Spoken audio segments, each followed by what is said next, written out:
नमस्कार, KP news 24/7 में आपका स्वागत है। मैं आपके साथ आत्मप्रिया आर्य। 9 बजे के समाचारों में एक नजर डालते हैं मुख्य समाचारों पर। जिला प्रभारी मंत्री प्रभु चौहान ने किया ग्रामों का दौरा और किया योजनाओं का शुभारंभ। 6 ट्रेनों के बड़े फेरे, यात्रियों को होगा लाभ। कर्नाटक में शनिवार को 4272 नए संक्रमित। कर्नाटक में 50 करोड़ रुपए से अधिक मूल्य के मादक पदार्थ नष्ट। ड्रोन के जरिए किए गए जम्मू एयरबेस के निकट धमाके, क्या विमान थे टारगेट? एयरफोर्स ने कहा जांच जारी।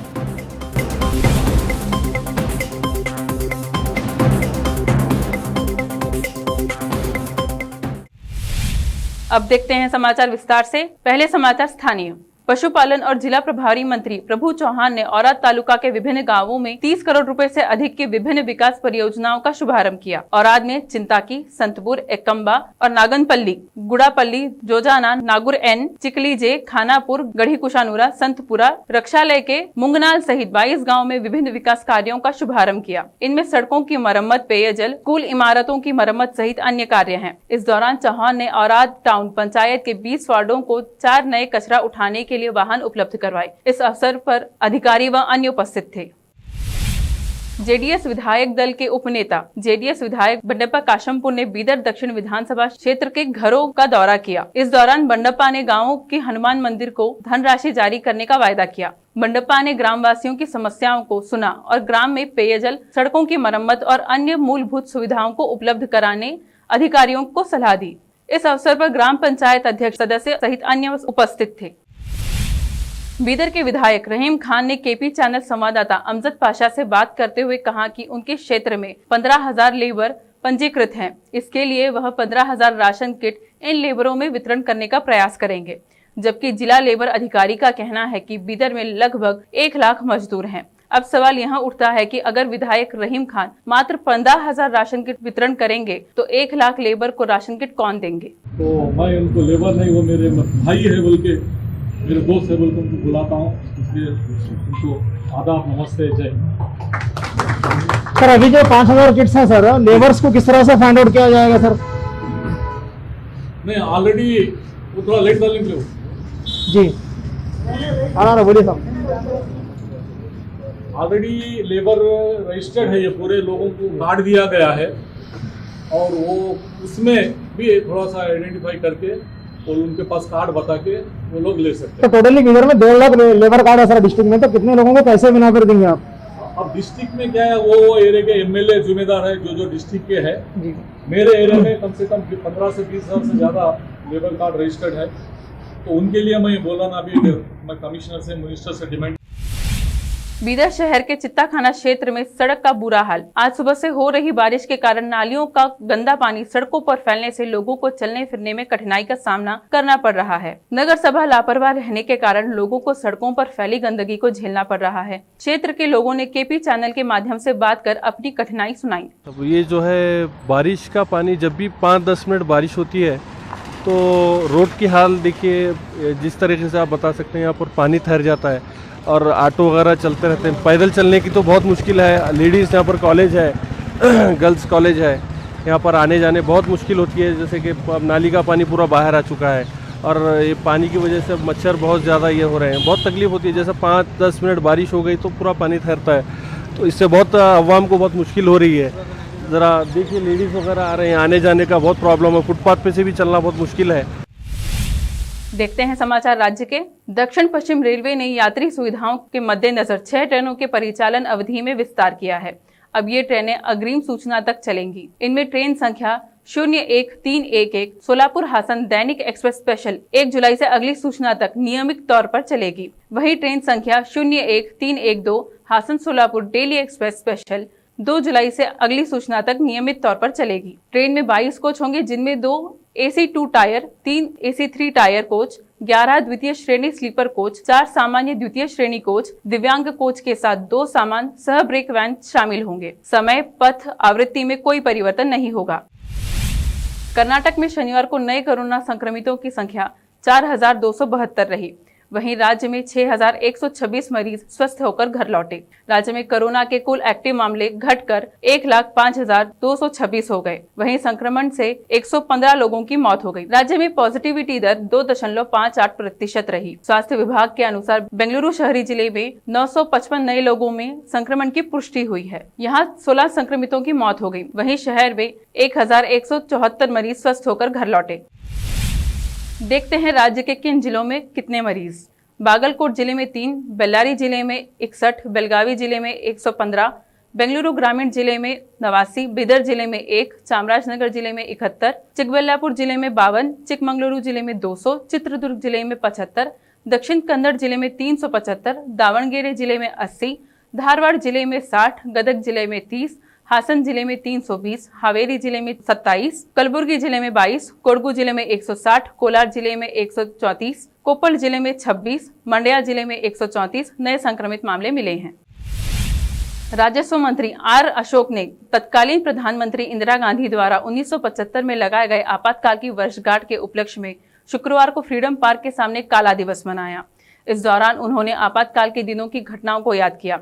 अशोक ने कहा, जयप्रकाश नारायण के एक कॉल के बाद मैंने अन्य छात्र नेताओं के साथ यशवंतपुर सर्कल में आपातकाल लगाने की निंदा की। हमें गिरफ्तार कर लिया गया और बेंगलुरु सेंट्रल जेल, जो वर्तमान में फ्रीडम पार्क है, में बंद कर दिया गया था। जब हम जेल में दाखिल हुए तो हमें एक कंबल और एक एल्यूमिनियम प्लेट दी गई। हमें जमीन पर सुलाया गया और कम से कम भोजन दिया गया। हमारे लिए सिर्फ एक शौचालय था। यहाँ तक कि गर्भवती महिलाओं को भी आपातकाल में नहीं बख्शा गया था। 5 से 6 हजार लोगों ने अपनी जान गंवाई थी। हम लाल कृष्ण आडवाणी जैसे वरिष्ठ नेताओं से प्रेरित थे, जिन्हें गिरफ्तार भी किया गया था। इसके बाद ही कांग्रेस को सत्ता से बेदखल किया गया। अब वक्त है एक छोटे से ब्रेक का। देश और दुनिया भर की खबरों के लिए देखते रहिए आपका अपना टीवी चैनल केपी न्यूज़ 24/7।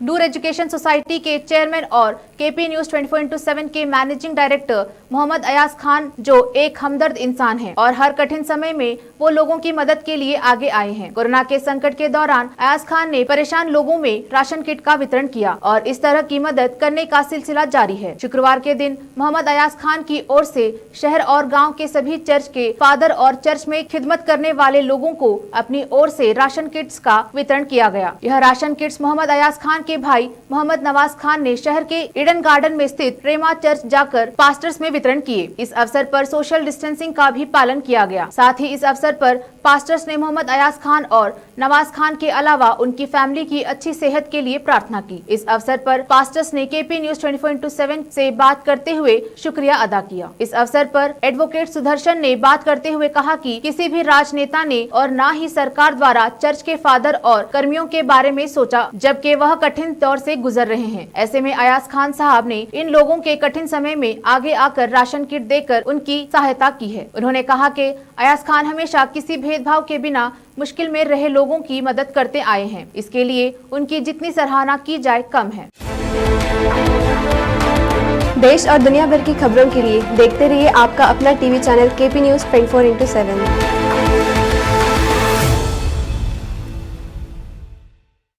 ब्रेक के बाद आपका फिर स्वागत है। आइए देखते हैं आगे के समाचार। कर्नाटक के विभिन्न जिलों में शनिवार को 50 करोड़ रुपए से अधिक मूल्य के मादक पदार्थ नष्ट किए गए। गृह मंत्री बसवराज बोम्मई ने कहा कि पुलिस द्वारा जब्त किए गए 50 करोड़ से अधिक मूल्य के नारकोटिक पदार्थ सभी जिलों में नष्ट किए जा रहे हैं। बोम्मई ने कहा कि शनिवार को नष्ट किए गए मादक पदार्थ राज्य में मौजूद कुल ड्रग्स का महज 60% है। बाकी का 40% फिलहाल फॉरेंसिक विज्ञान प्रयोगशालाओं में है। कुछ मामलों में कोर्ट की अनुमति भी जरूरी है। बाकी के 40% मादक पदार्थों को शीघ्र ही नष्ट किया जाएगा। नशीली दवाओं और तस्करी के खिलाफ अंतर्राष्ट्रीय दिवस के उपलक्ष्य में आयोजित एक कार्यक्रम के बाद संवाददाताओं से बात करते हुए गृह मंत्री ने कहा कि नशीले पदार्थ के खिलाफ जारी युद्ध को और तेज किया जाएगा। उन्होंने कहा कि कोविड के दौरान भारी मात्रा में मादक पदार्थों की तस्करी के मामले सामने आए हैं और पुलिस ने धरपकड़ तेज कर दी है, जिसके परिणाम स्वरूप कोरोना महामारी के दौरान मादक पदार्थों की तस्करी के सर्वाधिक मामले पकड़ में आए हैं। समाचार देश और दुनिया के। जम्मू हवाई अड्डे के अत्यधिक सुरक्षा वाले तकनीकी क्षेत्र में देर रात 5 मिनट के अंतराल में 2 विस्फोट हुए। सूत्रों ने बताया कि इन धमाकों के लिए ड्रोन का इस्तेमाल किया गया था।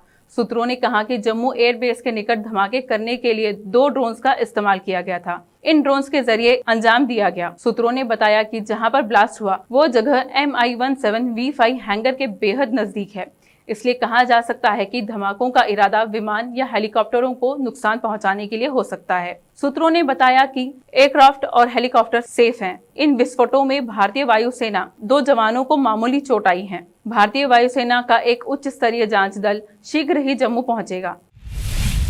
प्रधानमंत्री नरेंद्र मोदी ने आज रेडियो पर प्रसारित होने वाले मासिक कार्यक्रम मन की बात के जरिए देशवासियों से संवाद किया। पीएम मोदी ने आज के कार्यक्रम में टोक्यो में होने वाले Olympic games, COVID vaccination program, गांव किसान आदि को लेकर बातचीत की। कोरोना वैक्सीन को लेकर लोगों के मन के भ्रम को दूर करते हुए पीएम नरेंद्र मोदी ने कहा कि मेरी माँ तो करीब 100 साल की है, उन्होंने भी दोनों डोज लगवाए हैं। कभी कभी किसी को इससे बुखार वगैरह आता है, पर वो बहुत मामूली होता है, कुछ घंटों के लिए होता है, इसलिए वैक्सीन नहीं लेना बहुत खतरनाक हो सकता है। राष्ट्रपति रामनाथ कोविंद ने रविवार को कहा कि उन्होंने सपने में भी कभी नहीं सोचा था कि वह देश के सर्वोच्च पद पर आसीन होंगे। कोविंद ने कानपुर देहात जिले के परौख गांव में एक सभा को संबोधित करते हुए कहा, मैंने सपने में भी नहीं सोचा था कि मुझे देश के सर्वोच्च पद पर आसीन होने का सम्मान मिलेगा, लेकिन हमारी लोकतंत्र व्यवस्था ने ऐसा कर दिखाया। राष्ट्रपति ने स्वतंत्रता सेनानियों और संविधान निर्माताओं को भी श्रद्धांजलि दी और कहा, आज मैं जहां भी पहुंचा हूं उसका श्रेय इस गांव की मिट्टी, क्षेत्र और आपके प्यार एवं आशीर्वाद को जाता है।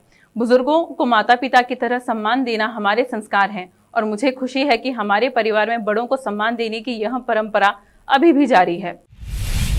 ब्रिटेन के कैबिनेट मंत्री मैट हैनकॉक ने शनिवार को स्वास्थ्य मंत्रालय से इस्तीफा दे दिया।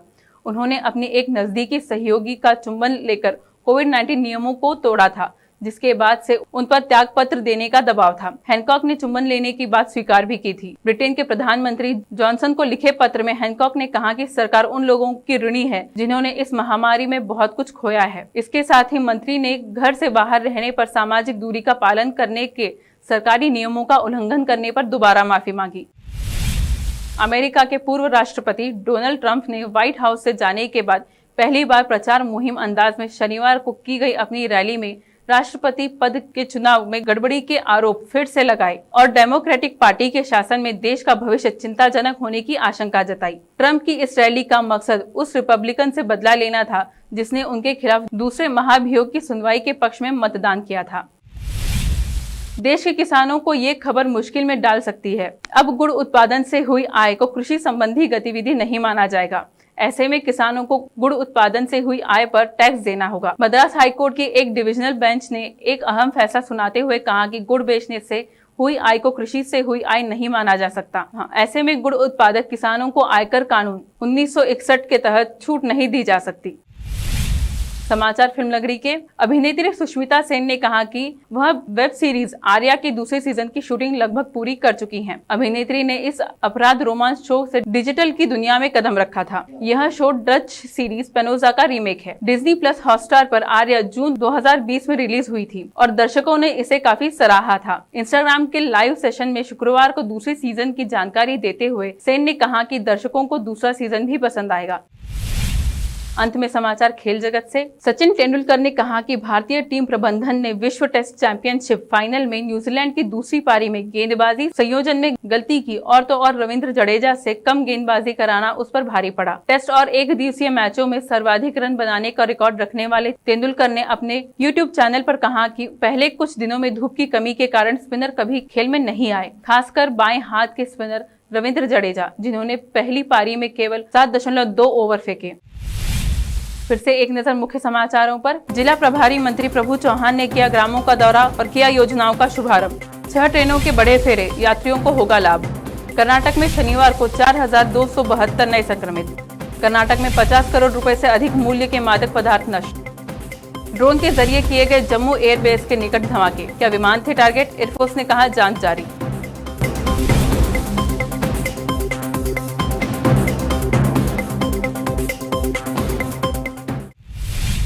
केपी न्यूज में फिलहाल इतना ही। देश प्रदेश के समाचारों के लिए देखते रहिए केपी न्यूज 24/7। धन्यवाद।